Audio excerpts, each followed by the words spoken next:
हो गया और वो आकाश में उड़ गया। आज का जो नौजवान है ये साइंसवादी है, ये हमारी भौतिकवादी और जो हमारी धार्मिक आध्यात्मिकवाद को नहीं मानेगा। इसको तुम साइंस के द्वारा अध्यात्मवाद को मनवाएगा तो मानेगा। जैसे मैं सूर्य को जल देख करके मैं हर बीमारी का इलाज कर देता हूँ। बताओ कैसे? कैसे बाबा? सूर्य उदय हो रहा है, ये जैसे सूर्य मान लो इसको जी, और मैं यहाँ खड़ा हूँ तो हम दोनों एक ही डिग्री पर हैं जी, सीधा। इसकी जो किरण आ रही है वो सीधी आएगी। जी, मैंने स्नान किया, जी, मेरा बदन गीला है जी, और मैंने तांबे के लोटे में जल भरा तो तांबा कॉपर है, कॉपर में जब जल भर दिया तो कॉपर वाटर हो गया। राइट। और मैं अपने सिर के ऊपर से गिराया जी, और सूर्य का प्रकाश उसमें विटामिन डी रेडियम को लेकर टकराया जी, तो क्या बनेगा? रेनबो बनेगा, इंद्रधनुष बनेगा, 7 कलर बनेंगे। जो हमारे 7 कहते सूर्य के 7 घोड़े हैं। अब उसमें जो हरा रंग है क्लोरोफिल का है, जो पत्तियों में पाई जाती है, विटामिन डी और रेडियम से लैस है। वो मेरे मस्तक पे, मेरी आंख पे, मेरे कंठ पे, मेरे हृदय पे, मेरे फेफड़े पे, मेरे लीवर पे, मेरे पित्त पे, मेरे आमाशय पे, मेरे गुर्दों पे जब वो गिरेगा क्या करेगा? ऐसे 6 रंग कलर और बचे हैं, बैंगनी है, ऑरेंज है, नीला है। तो ये क्या करेंगे? किस चीज के प्रतीक है? जब हरा रंग क्लोरोफिल का है और डॉक्टर कहता है हरी पत्तियां खाओ, सब्जियां खाओ, उसमें आपको आयरन मिलेगा। तो अब वो जो विटामिन डी से जो हरा रंग पैदा हुआ है सूर्य की किरण से कॉपर वाटर में, वो क्या करेगा? कोई वैज्ञानिक बताए तो सही मुझे। एक अमेरिका का चेला है, एक रूस का है, वो मेरे भगत बने हुए हैं। हरिद्वार में क्या वो कोई जल दे रहा होगा सूर्य को, वो भी अपने ऐसे से फेंक रहा है, मैं बैठा देख रहा हूँ ये क्या कर रहा है। मैंने उसको बुलाया तो मैंने यही फार्मूला उसको समझाया। वो मेरा शिष्य बनेगा, बोला ये तो साइंस। मस्तिष्क पर तिलक क्यों लगाते हो इस जगह पर? पहले लगता है पीला, फिर लगता है लाल, फिर लगता है सफेद। 3 कलर क्यों लगते हैं? काला क्यों नहीं लगता? चौराहे पे 3 बत्तियां हैं, जी देखा होगा। जी। लाल क्यों है? फॉर डेंजर स्टॉप, खतरा है। या डेंजर, खड़े हो जाओ, खतरा है। जी। पीला देखो, चलना नहीं है। हाँ, देखो, रेडी रहो, देखो। और सफेद चल, सफेद, सफेद तो हाँ, चावल लगा रखे ना मैंने सफेद। हाँ, वहाँ हरा है, वहाँ हरा है, रेडी टू गो।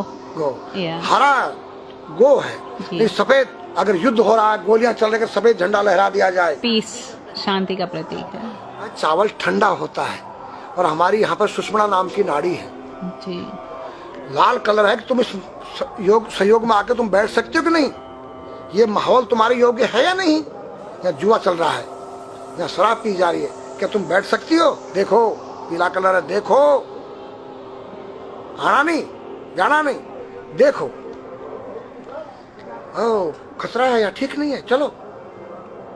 और सफेद शांति जी, क्या है शांति है, बैठ सकते हैं। तो ये हमारी जो है संस्कृति में एक वैज्ञानिक है।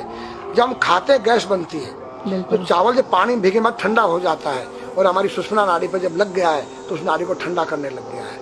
उस नाड़ी से कोई गर्म गैस को ऊपर चढ़ने नहीं देगा। और हमारे सिर ब्रह्मांड में, हमारे सिर के अंदर कोई ऐसी वायु गैस जाकर तुम्हारी सिर को परेशान नहीं कर सकता है। तो मेरे पास जितने हमारे शास्त्र पुराण ग्रंथ हैं, ये साइंस है।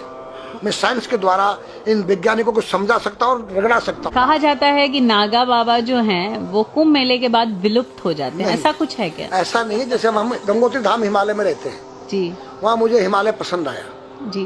क्यों?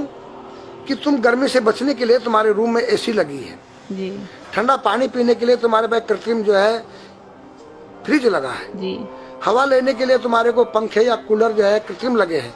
लेकिन भोलेनाथ बाबा ने मेरे लिए नेचुरल एसी लगा रखी है और नेचुरल फ्रिज लगाया है, नेचुरल पंखे लगे हैं। तो मैंने सब कुछ त्याग दिया। छाती में तो मैं कुछ लेके नहीं जा सकता हूँ, चाहे मेरे पास अरबों खरबों रुपया जी, खाऊंगा मैं उतना ही जितनी मेरी पेट के अंदर भूख है। पढ़ना लिखना ये तो सहज चातुरी, काम धैन मन बस करन गगन चढ़न मुश्किल। काम धैन मतलब अपने वीर्य को कंट्रोल करना, अपने मन को कंट्रोल करना और अपने प्राण को ब्रह्मांड में यहाँ ले जाना। ये खोपड़ी क्या है? ब्रह्मांड है। उसको कहते हैं समाधि।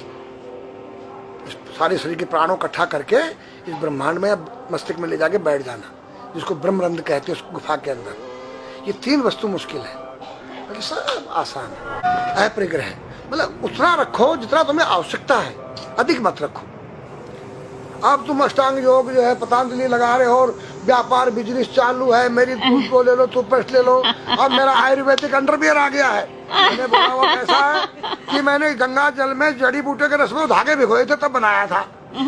और मेरा दावा है कोई कितना योग कर ले कोई स्वस्थ नहीं रह सकता है, क्यों? खान पीन तुम्हारा केमिकल, वायु में तुम्हारा केमिकल, पानी में तुम्हारा केमिकल। अब जो तुम आरओ का पानी नहीं पी रहे हो, उसके पानी के गुण ही नष्ट हो गए सब। उत्तर को सिर करके सोना क्यों मना किया है साइंस ने? हमारे शास्त्र मना करते हैं। हम उत्तर को सिर करके सोएंगे, दक्षिण को पैर करके। हम जब उठेंगे तो हमारी दृष्टि कहाँ? दक्षिण की तरफ जाती है। दक्षिण में यम का वास होता है। और जब दक्षिण को सिर करके सोएंगे तो हमारा मुंह उत्तर को जाएगा। उत्तर हिमालय है, भगवान शिव का कैलाश है। साइंस कहता है कि पृथ्वी के उत्तर ध्रुव दक्षिण ध्रुव है। पृथ्वी कैसी है पता है? तेरा सिर, सेम तेरा चेहरा 23.5 डिग्री के अंश पर है। ये थोड़ी सी चुटिया नाप लेना अपनी प्रकार लेकर के। तुम भी नाप लेना, तुम भी नाप लेना, मैं भी नाप लूँ चाहे। ये थोड़ी सी चुटिया 90 पर नहीं है, ऐसे तिरछी झुकी हुई है। ये चुटिया ये थोड़ी है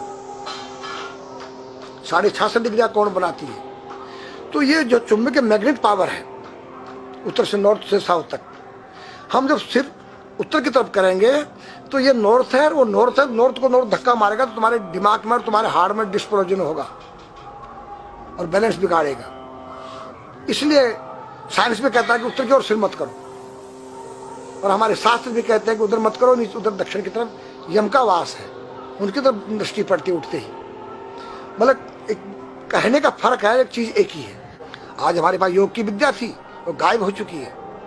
अब तो जो थोड़ा सा कोई एक चूहा था, वो दुकान में गया, उसको एक हल्दी कंकर मिल गया, बोला हम पंसारी हो गया है। हल्दी मिल जाने से पंसारी बन गया। जो पीटी स्कूल में कभी किया होगा आप लोगों ने, पढ़ा होगा स्कूल में, उसी को योग कह रहे हैं। योग क्या है? भगवान कृष्ण के पास था, उज्जैन गए थे संदीपनी ऋषि के पास सीखने के लिए। एक ही समय में 16,808 रानियों के साथ बात कर रहे हैं, अलग अलग रूप। योग से अनेक रूप बन सकते हैं। योग हनुमान जी के पास था।